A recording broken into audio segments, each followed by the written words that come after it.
Every life has a story, and every story is worth sharing. Your story, my story, and our story speak of victory and defeat, joy and sorrow, resilience and vulnerability. They are not just our story, they are Christ's story in us. They are Kingdom Stories from Down Under. Well, my guest today is a good friend and mentor and an amazing person who I've known for about 10 years. I am privileged to journey with him because there's so much wisdom, so much knowledge in this man, and he's always had a very balanced view of life. He's a medical doctor and he's training others to become doctors, but more so, he's a kingdom warrior. It is my absolute pleasure to bring you here at Kingdom Stories from Down Under, Dr. Kevin Minson. Welcome to the show. Hi, how you doing, Natanael? I'm well. I will call you Kevin if you don't mind. Yeah, yeah. By the way, I'm a dentist, not a doctor. well, dentists are doctors, doctor of dentistry rather than a doctor of medicine. Doctor in dentistry. Wow, what an amazing journey you've had. I don't even know where to begin. Do you know where to begin? Well, in country WA. Yeah, probably. I was born in Port Hedland. Port Hedland. My father ran a cattle station about 30, 40 kilometres inland from Wim Creek, which is a very famous tin-clad hotel in the north of Western Australia. And yeah, we lived there for the first 7 years of my life. Any memories? Very few. More like the pattern on the kitchen floor rather than anything else. What were you doing on the floor that much? Crawling around. It was in the early days. But it was, I remember it as being very hot. And I remember the spinifex being very spiky. Mm. And we then shifted down to Minganew, which is about 350 kilometres north of here, 400 kilometres north of here. And again on the cattle station. Yes, he was. My dad was working for the same company actually, and he was his children, my sister in particular, had got to the point where she needed primary school. Yeah. And my mother, being a primary school teacher, was pretty hot on the fact that we had to have an education. Of course. So we shifted down to what still is called Uralla Station, which is about, I think about 18 kilometres north of Minganew up on the Mullawar Road. We spent some time there, and then my dad shifted to manage a pretty big property just north of the place called Nangedi on the Minganew Mullawar Road. We used to run a lot of sheep there. I think 55,000 sheep in the last year we were there, which is quite a swag of sheep. On a horse or on a chopper? No, we mostly horses. Horses. Yeah. Wow. Some of it was pretty rough country and fenced? Not much fences. No, it was agricultural land, so it was all fenced. Okay. In fact, in the end, my father was running it quite intensively. So it was well fenced up, about 30-odd thousand acres in the end. Was he born here, your dad, or did he come from England? Yep, he's born in Norseman. Okay. And he had a passion for the land. He loved the outback. Yeah, well, he was born in the goldfields, and in those days, some of those goldfields towns were extremely big. Yes. And Norseman, in fact, was a very big town. Mm-hmm. His father used to run a station near Kalgoorlie somewhere. So that's my early part of my life. And was there a school where you went, or they picked you up? There was a school at Minganew, and there was a school bus that used to take us into town each day. And then when I was 12, going on 13, I went off to boarding school. So I shifted to Perth. You came to boarded here. Yeah. Guildford Grammar? Or? No, I went to Hale School. Yeah. Wow. Was that common for boys from the farms? Yeah, it was. There were high schools in Geraldton. Yeah. And there was a junior high school, I think, at Carnamah, I'm not sure, but the rest finished at primary school. Yeah. And if you wanted to do anything and stay at the primary school, the local headmaster would supervise you to do correspondence. And sometimes school of the year. So he would just help out, and you'd sit at the back of the classroom and do your own work. But my parents, like most people, put their sons into a boys' boarding school and the daughters into a girls' boarding school, and that was that. Was that just as expensive as it is today, proportionate-wise, or not really? Relatively, I think it was probably a little cheaper. Yeah.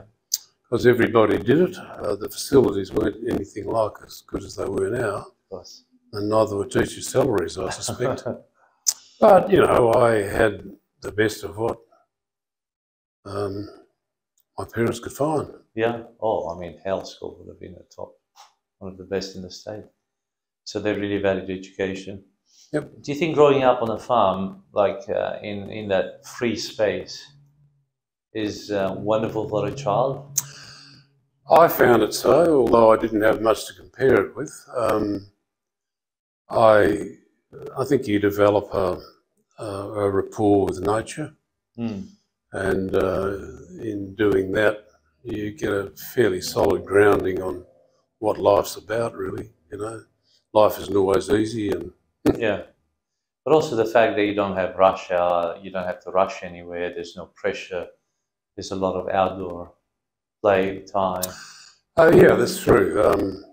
It's a relatively relaxed life, although my father was he was a workaholic in terms of what he actually did, but we didn't have to meet too many deadlines. Yeah. And no, I'm just thinking of the pressure the kids have here in the city, you know, piano lessons, music lessons, the swimming. Absolutely nothing. We're late for school, we're late for this, we're late for that, you know. No, absolutely nothing. We were picked up by a school bus, and if you're late for the school bus, you don't get your horn, you know. But he was the only vehicle on the road for between our place, which was 25 or 30 kilometres out of town, and Minson. So, yeah, it was pretty relaxed. I think in the mind, you know, the children who grow up in the country are so much more relaxed. I think that's true. I think it's still true. Yeah. There's a lot of pressure on young people now, and you know, I noticed that amongst my peers, their children were pressured to do well at school right from a very early age. Yeah. And it's interesting listening to the stories of some of those, some of my colleagues, I guess, of what they were expected to achieve. From their parents? Yeah. But it's not, it was never expected of me, so I think I had a pretty healthy, balanced. So when you came to Perth, you were pretty much on your own, no older brother? No, I have two sisters, one younger, one older. Were they in boarding school in town? Yeah, yeah. And so you had to make friends, really? Yep. We were all thrown together, and they came from all over the state. Yeah. So you would have been about 12, 13? I was 12, 11 when I came to boarding school, yeah. Is that a bit of a passage into manhood? Well, I never looked at it like that, but I suppose looking back it is a bit, because you're on your own. You don't have anyone making life easy for you. If there's a bully, you've got to deal with him. Yeah. So, how many were in the room?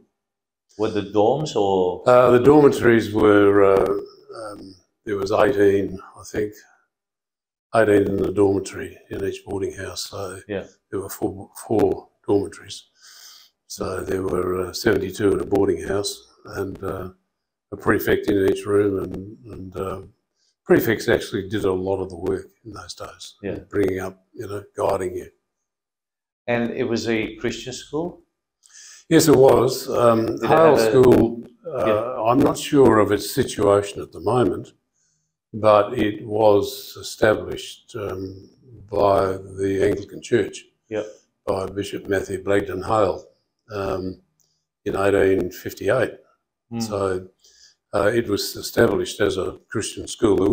There were no boys' schools here at that time, and he, being a bit of a scholar, he started the school, and It was originally at the cloisters in St George's Terrace. It, for a while, became independent, and then I believe it rejoined the Anglican Church again.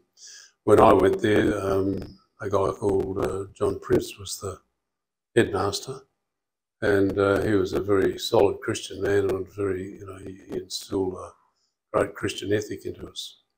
So you had services, a devotion, yep, or chapel, or whatever it was called. We had our chapel for the first 2 years at the new school was for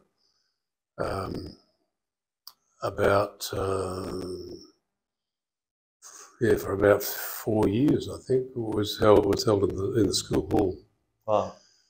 And then we would have, and communion was also held in there. But we would assemble as a school each morning. Pray. Yeah. And then on Sundays, what would you do? They would have a boarders' service where there were 2 or 3 boarding houses there, 2 initially. So there was 140, nearly 200 boarders at times. And we all, before we went out on leave or out back to our parents, if that's where we were going, we would have to go to church. And how often would you go home? I went home at the end of each term, so every 13 or 14 weeks. Excuse me. Then spend a couple of weeks and back here. Yep. Would you be picked up or bussed down, or? We bussed.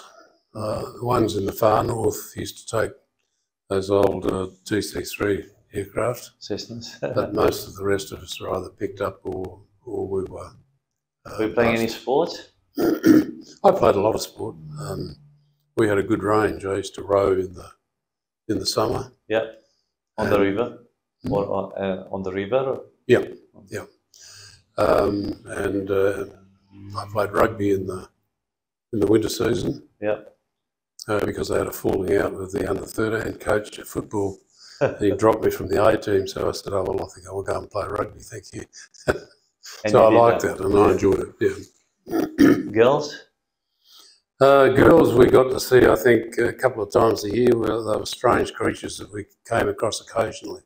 Although I must say, in the first couple of years I was at Hale School, we were at West Perth at the Havelock Street site, which is alongside the old observatory. Yeah.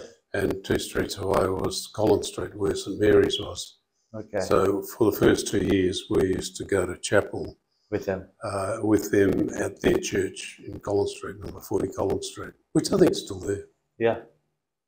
Nice. And then when you finished high school? I went back to the land, not really knowing what I was going to do. So I went back to the land, and I became an overseer on a sheep and cattle property at quite a young age. And then my mother and my father and myself obtained some land and carved out a farm. So that was about it. But when I was about 23, I guess, I sort of felt I should do something else. So I went off to technical school and resat my matriculation because the matriculation standards had changed in the time, and enrolled at university. Were you married or not yet? No, I wasn't. So where did your parents buy the farm, or where did they get it? There was a scheme called the Conditional Purchase Scheme in Western Australia under the then Premier, Sir David Brand, and his aim was to open 1 million acres a year for 10 years, which he did. And they were split up into all sorts of sizes. Yeah. And you would put in, not a lotto, but it was a sort of a lotto, and once they got down to a short list, they would interview you, and you were then given the opportunity to buy uncleared land at a price over a given period of time. For the purpose of farming? Yeah. In fact, there were conditions on it that you had to clear so much every year until it was half cleared, I think. Yeah. And once it was half cleared, you could then freehold it. Up till then, it was leasehold. But it was a good way to, get a start in life. Yeah. Yeah. I certainly learned a lot living out in the bush clearing land. Tough work. So you came back to Perth and you did, you enrolled into uni, Yep. I graduated in dentistry. And at UWA? UWA, yeah, that's always been the only dental school in Western Australia. And I practiced in my own practice for a couple of years, worked for the government for a while. And then my father became unwell and we had to make a decision about what we would do with the land. So I decided to sell my practice and went back to it. But I've been back, I think, 8 or 9 years, and I then got a bit of a call into politics. I was approached to sort of put my name forward. And so, long story short, in 1989, I became the member for Greenock in the State Parliament. So you won the election? Yes, yeah. It was good. Yeah, it was actually quite a... Which area is that? The electorate was Greenock, and it's now changed its name. I think it's called the electorate of Greenock, Geraldton Greenock or something. But I had a... So it's east of Geraldton, wasn't it? East or northeast? Yeah, east. Yeah, east, southeast. But I was sort of... sorry about this. It's fine. I had a bit of a strange experience. I was wandering across the paddock one day, and I sort of had a vision of somewhere, but I don't know what it was. Yeah. As I know now, I was actually at the Parliament, the State Parliament. Yep. And so, anyway, not long after that, I was approached. The people who talked to me said, "Well, you know, it's mostly a farming electorate, but there's now about a quarter of the electorate that lives around Geraldton City. Yeah. And we're after someone who knows a little bit about city life, but who also knows the pains of farming." So I put my name forward, and yeah, it was all a pretty rapid process, frankly. Was it a Liberal Party? It was for the Liberal Party, yes. Yeah. But what is interesting, and I didn't mention, Natanael, is that during 1980, early 1988, I was reading a lot of Chuck Coulson's works. People may be familiar with him. But Charles was the fall guy for Watergate for Richard Nixon and went to jail for that. But he wrote several books. One of them was Born Free. Born Again was the book. Still, I don't know if it's still in print, but plenty of copies around. Well worth reading. Yeah. Anyway, in it he describes how a group of people used to have meet for breakfast and prayer in the basement of the Congress building. Yeah. Some people sometimes interpret that as the White House. It wasn't the White House, definitely just the Congress building. Yes. And there were senators and House of Representatives people there. Yes. And this was at 2 o'clock in the morning. I had this I was reading. And I thought to myself, we've got to have this. Yeah, we need this, yeah. Yeah. So when I got to Parliament, I looked around and there wasn't a prayer group. Yeah. So a friend of mine who went on to become Attorney General, Cheryl Edwards, and I talked about it. Cheryl had a bit to do with it, but she passed it over to me because she knew that I had connected with John McElroy. And John McElroy and I called a breakfast in Parliament House. Yes. Right at the top of Parliament House, there's a couple of little rooms. Yeah. And so we called the group the Upper Room. Perfect. Yeah, and it went along pretty well. I mean, the whole idea was that anyone from any party could join. Sure. And we did have a couple of members of the Labor Party along. We had some Greens, some National Parties, not Greens. They weren't there then. But mostly Liberal Party members, and we would meet once a week when Parliament was sitting. Yes. But to go on from there, if you want me to go on to the story of the governor's prayer breakfast. We can. Where's Marge in all this first? Marg, we had 4 kids, so Marg was pretty busy. Where did it all begin? Well, Marg and I were married at university when So you were studying, you met her here in Perth? Yeah. What was she studying? Was she uni as well? Yeah, she was finishing off a teaching degree. Okay. Which is just as well because she supported us for the first years. Yeah. And were you by then, I mean, have you had a conversion moment? Were you walking with God at the time, or? Yes. It's a little difficult to explain, but my mother was a strong Catholic Christian. Yep. And my father was a Christian, not an overt, sort of fire and brimstone man, but he was always a Christian. And so I was always brought up in a Christian house. Yeah. And like all good Anglicans, we went to church at least twice a year, Christmas and Easter. But I can't remember a time when I wasn't conscious of the fact that the world didn't just happen, in my view. Yeah. Now, I know there's probably 90% of the world's population disagree with me now, but that's their funeral, not mine. That's right. And my advice to them is to get hold of the Bible and start reading it. That's right.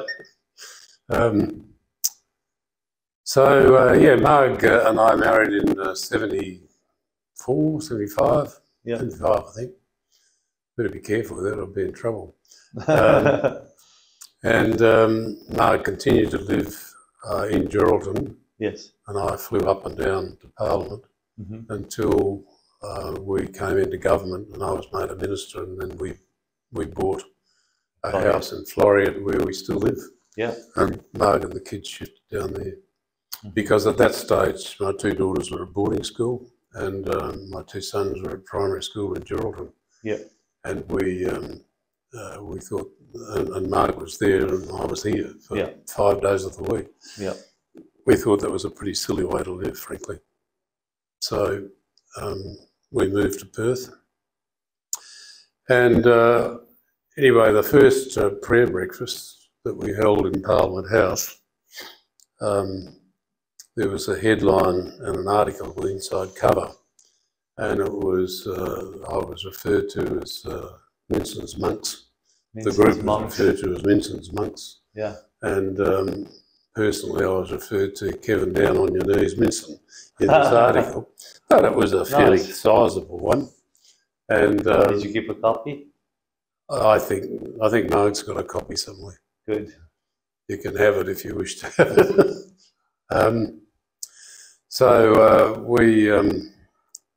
Where am I going with that? Yeah, the prayer breakfast. Oh yes, from that article, people read it, including my old headmaster. Yeah. And he rang me up and he said, "Doing a good job, Minson." I can say that now because he died a few months ago. Lovely guy, 99 years of age. Wow.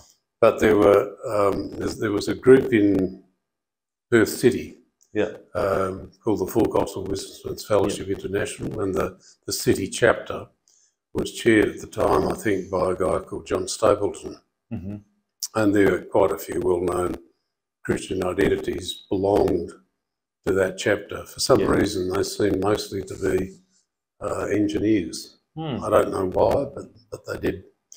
Anyway, they rang me and said, "Look, we think it'd be a good idea if we had a Premier's prayer breakfast." My vision was never for that. Yeah. But I thought, well, more the merrier. Yeah. So we tried that, but we didn't make as much headway as we thought.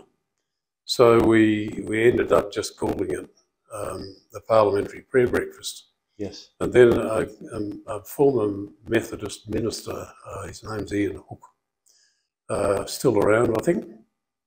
Ian had the idea placed on his heart that it should be the Governor's Prayer Breakfast. So Ian and John Stapleton and myself and a couple of other people made an appointment with the then Lieutenant Governor, who was standing in, Sir Francis Burton. And he was actually the Chief Justice as well. and could be quite fearsome. Yeah. Anyway, we fronted up and we asked for his patronage, Yes. and he was very gracious about that, and he prayed with us. Wow. And so he was the first patron, if you like, Yes. and gave it its name for the governor's pre-breakfast. He let us use the crown, Yeah. and it was successful to the extent that it happened. Yeah. But I think we had 27 people at the first breakfast, but we had big ideas. Yeah. We hired a venue that held about 500. We we also hired a little ante-room to the side to prepare. Anyway, that's what it ended up being. Yeah, and it very quickly became clear that it was going to be not quite 500 people. Yeah. So we had 27 in the ante-room. Yeah. And it was actually pretty successful. But what was interesting was for every year thereafter, for some time, we doubled in number. Yes. So it went from, I think, 27 to 55, 60, something like that, to 128, to 256, to 5. And the year, I think it was the year Charlie Duke spoke, the astronaut. Yeah. I think it got to 500 and something. Wow. Thereabouts. Yes. And it just seemed to get a life of its own. So every year, good. August, September. Yep, something like that. You know, to be honest with you, I've no idea what I had in my mind when I started. But I mean, we just celebrated the 30th year. Yeah, well, last week. You know, in Australia, we tend to be reticent about our Christianity. Yeah. In general.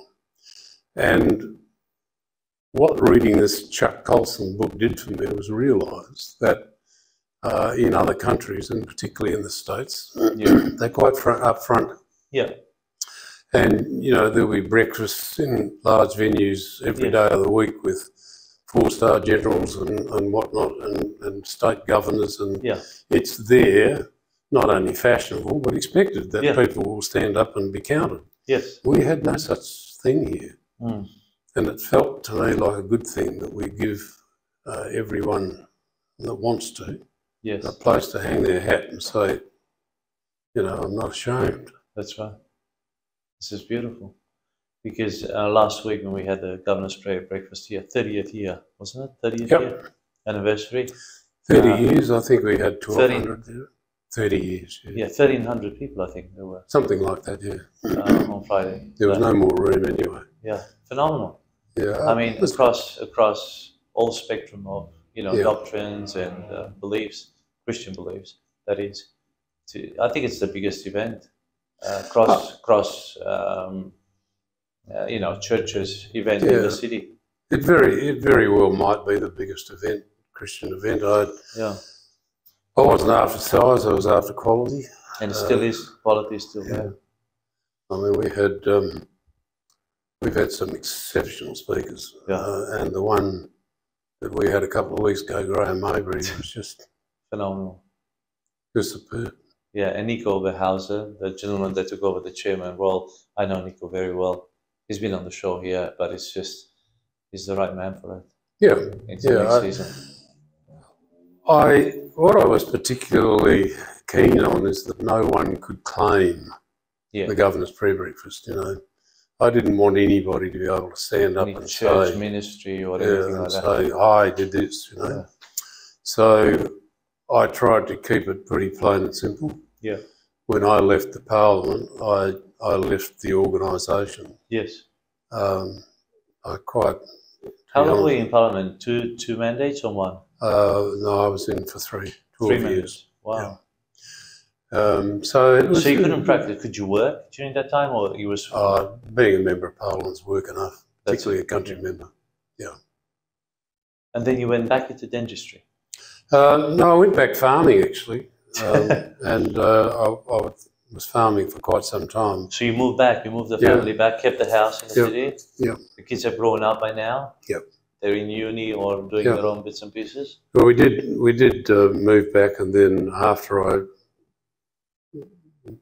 left Parliament, I actually sold the house, the farm at Minganew, and I bought some land in New Norcia where we mostly ran cattle.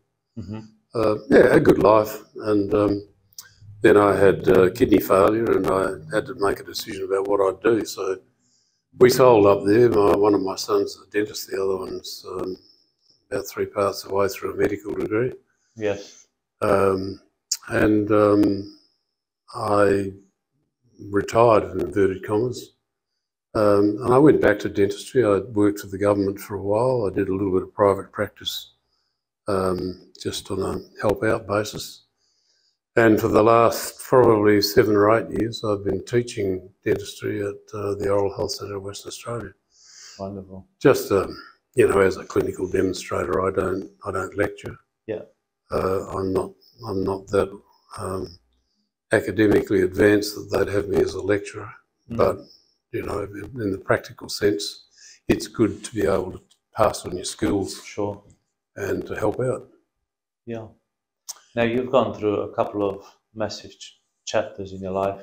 Let's talk about the kidney failure. Well, it really was picked up when I was doing my pilot's licence, because I had an electorate that was about 50 or 60,000 square kilometres. The only sensible way to get around it was to fly. There were 12 shires involved. And I fronted up for a pilot's licence in 1986. Just a private license, just for Yep. one person? Yeah. Well, I can fly 4, 6 people. anything that'll fit in the aeroplane, as long as I'm licensed to fly the aeroplane. Oh, I hear you.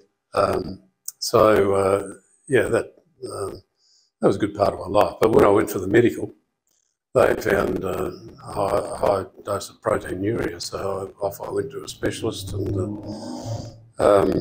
it went along, and you know, they monitored it and they treated it and they did all sorts of things. But inevitably, it failed, or they failed, both of them together. That was 2015. Yeah. So they kept it going for a long time, kept the kidneys going for a long time. With medicine? Yeah. And just monitoring? Yep. And then you had to have a transplant? Yep, I had a transplant, and now that would have been a journey and a half as well. well, it was, but all the ducks had to line up for this. Well, mine's a little bit, it's not unique now, it's actually fairly commonplace, but my kidney was from a live donor, and my wife, Marg, wanted to donate to me against my better advice, but nevertheless she wanted to. But she wasn't, at that time, they didn't have the technology to make it compatible. So she donated into a chain.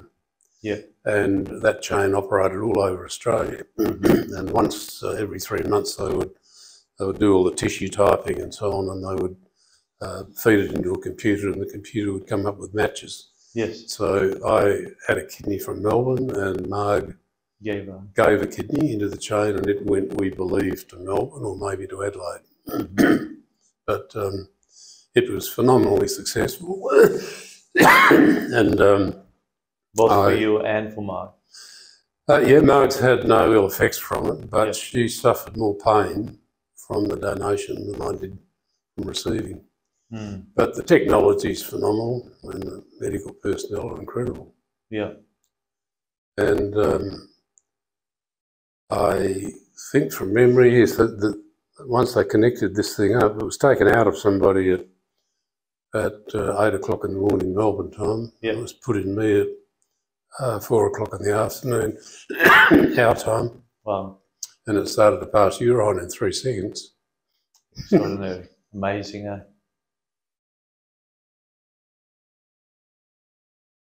Yeah, that was pretty special. Yeah. Life-giving. And interestingly enough, my kidney results are better than they have ever been.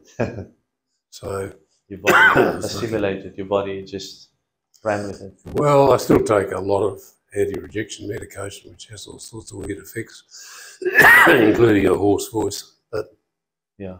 it works extremely well. Yeah, it kept you going. Extremely blessed by it. Yeah. Yeah. It is a miracle, though. With all the medical science. Well, sometimes you can pray for a miracle, and you know the sort of miracle I would have prayed for is that because I had the results going back 30 years, I wanted to be able to stand in front of a church and say, this happened to me and now I've got new kidneys and they just regenerated. But it didn't work that way. It was through medical assistance. Yeah, but it's a miracle nevertheless. It's still a miracle. It's, you know, God's used these people, given the intelligence. Yeah. And they've done the hard yards. Mm. And now it's... what was your prayer John. During that time, before you went in? Look, I just remember praying that it would work and that Margaret would be okay. The concern was there for her as well. She could have had failure as well. Well, you know, I mean, we don't know what's going to happen. Yeah. You both go down under anesthetic, general anesthetic, and human beings have, well, most human beings have two when they only need one, you know. Yeah. And we have two kidneys, but we really only need one. Yeah. So I've got one and Marg's got one. Yeah. And they both work fine at this stage. But you don't know what will happen, you know, some sort of infection or breakdown or whatever it might be. It could lead to kidney failure in me and or Marg. Yeah. That would be so both in horrible. Recovery and later on in life. Yeah, yeah. But the recovery had to be very, I mean, you had to be so careful with everything. Yeah, the first few weeks are the danger time, the first 2 weeks probably. Yeah. And then you're pumped full of every sort of anti-rejection drug you can think of. Yeah. Unfortunately, the donor tends to be, you know, mincemeat. They've given their kidney and they say, thank you very much, and out the door. Yeah. But the recipient gets pretty Rolls Royce treatment for quite a long time. And I had a great team. The renal team at Charles Gardner were fantastic. Unbelievable. Yeah.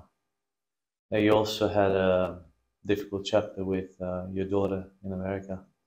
Yeah, my oldest daughter was, she had a couple of ailments, but they're not really relevant. But she had a massive brain hemorrhage a couple of years ago and unfortunately died. So, you know, for someone who was so well liked and so respected, that was difficult. Sorry. Yeah.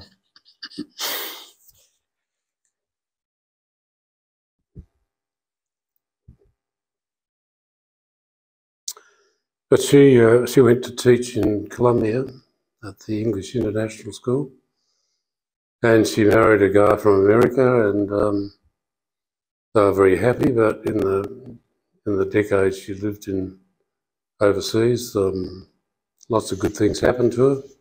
Yeah. And when she did die, I think 400 and something people at the funeral. Rolled up when you were In a foreign country. Yeah. People all over the world. So that was difficult. Yeah. When you've, you know, you've poured all that love into someone, and that happens at the age of 42, it's difficult. And her husband still hasn't got over it. Yeah. Lovely man. Of course, you flew. You went there when she was still. I she was probably didn't. brain dead. Oh, you all the you family couldn't fly. went. You but couldn't fly. Yeah, 'cause I I came didn't and saw go. you. Yeah. I didn't go because, you know, I was With the pretty recovery. immunosuppressed. Yeah. And sitting in one of those aircraft for 14 hours is not the recipe. Plus all the before and after. Yeah. But she, you know, she spread so much goodwill. Mm. The result of a Christian upbringing. Yeah. How's your Christian walk at the moment, Kevin? Pretty good, actually. I'm sort of on the verge of just not bothering to think too much about work at all. I only work 6 hours a week, but I am 75, so I guess I can expect to slow down. Yeah. But my Christian walk is good. Marg and I have our time of prayer each morning, and I don't have any regrets or doubts about the fact that I believe. Yeah. I have no regrets about what I tried to achieve. Mm. The interesting thing is that I really was not terribly interested in politics, and still am not. You know, well, it's true. I might as well be upfront about that. So I'm content. I don't want to be as old as I am or falling apart quite this quick, but there you go. Yeah. I know that the Lord is there. He's got the world under control, and one has to live in faith that when one's time comes, that you cross over to the right place. Yeah. Well, you're assured of that, aren't you? What's the Lord saying to you these days? Has He surprised you recently with any? Look, nothing in particular, except that I get the impression He's letting Australia go to a certain extent. You know, Australia is rejecting religion in general. Yeah. Certainly the religion of Islam is getting pushed by Islam itself. Yeah. Here in Australia. I read some figures the other day about Hindus and various other religions. Unfortunately, our press here, our media, are very anti-Christian, and they, you know, I mean, how could you have a gathering of 1,300 Christian people at the governor's prayer breakfast and it doesn't write one line in the newspaper? Yeah. To me, that's sad. Yeah. I think the Lord is letting Australia hang itself, but I'm hopeful that enough Australians will see the light in the end, because if they don't, I think we'll probably come to an unfortunate end. Yeah. We live in the best country in the world. Oh, by far. And you probably more than anyone know that. You know, I've been to a lot of places in the world, and I've never found anywhere as free as here. Yeah. You know, I hear people complaining all the time about the government this and the government that. And if only they knew how good our government system was, whether it's run by Liberal, Labor or something else. Doesn't matter. It's fantastic. If you don't like them, you can vote them out. Yeah. And we managed to do it without killing each other, which is quite an achievement, you know. Yeah. In the Western world, England does it, but they've got to have pretty big security. In Western Australia, we don't have anything much of a problem. I had security installed in my house by the government when I was a minister. And occasionally when things were a little bit rough, you'd see a strange white car down the street, you know, looking out. Case. But that's the only security I ever had. Yeah. Some people used to chain themselves to the front door of the office and all that sort of nonsense, but that's all just for show. We basically have a free society, and if you don't like it, you can voice it, and you won't go to jail. Yeah. You know, what happens in Soviet countries, what happens in Russia now, what happens in, well, I better not mention too many countries, had I? And what happens to the people who buck the government. I mean, I think it's such a shame. If people would only embrace Yeah. what other people thought and what other people had to say, I think it would be a better world. Yeah, there's not enough gratitude. There's not enough. I think there's too much ignorance. People don't realize, they don't read enough. They don't, study enough. They don't gather enough evidence to see how everything stacks for them, not against them. Yeah. Oh, Australia is truly blessed, and I'm hoping that there'll be a good-sized revival right across Australia eventually, and see us turn back and start to ask ourselves some of the hard questions. What are we here for? Why are we here? Why are we so blessed? What should we be doing? And they're not hard questions to answer for a Christian, anyway. That's right. What would you like to be remembered by? I don't really want to be remembered by anything. I don't really care whether people remember me or not. If someone in the future remembers that I had a small role, and I stress that, in starting the Governor's Prayer Breakfast when it got going, that would be nice, but there was the full gospel people, there were all the other people involved. I was so paranoid about someone trying to claim the Governor's Prayer Breakfast that I even made committee members pay for their own meal ticket. So I always paid for my ticket, and I insisted the committee did the same. Yeah. So if they wanted to come to the breakfast, they could do all the work, but they also had to pay. So that's right. Other than that, I've got to the point in my life where really I regard life as temporal. I know it's temporal. Yeah. Anyone with half a brain can see it's a temporary arrangement. And you're better off, particularly at my age, looking at where you're going to go rather than where you've been. That's beautiful. Thank you so much for just coming into the studio and doing this. I value you immensely. I mean, to me, you're a pillar of strength in the city. To have you in my life means a lot, and just the fact that you allowed me to journey with you in a few dark moments meant a lot to me, because I'm obviously a lot younger and I haven't got the life experience that you have. But we're neighbours, we're 800 metres apart. Oh, thanks, Natanael. I believe it or not, I have many, many weak spots, but I'm not going to tell you all what they are. So. No. Ones that I hope people never find out. Yeah. But, I'm happy with my lot. God's been good to me, life's been good to me. Yeah. And I just wish Australia well, and hope that we get our act together soon enough. Amen. Thanks. Thanks. What a beautiful story, eh? Dr. Kevin Minson. If you're in Perth, I'm sure you would have heard of the name. And if you're elsewhere, just listen to this amazing story, because it will build you up and it will strengthen your walk with the Lord. Through the ups and downs of life, through the biggest challenges that you can face, both in health and losing a loved one, you can come through, just like Kevin did and Mark. And they still love the Lord, and they still pray for Australia, and they still have a heart for this land.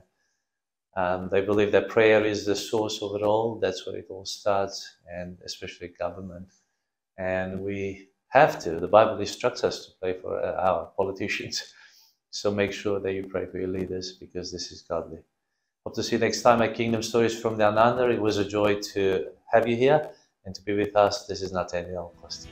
Thank you for joining us on Kingdom Stories from Down Under. We'd love it if you would subscribe, rate, and share these stories with your wider community. And remember, every story is worth sharing, including yours.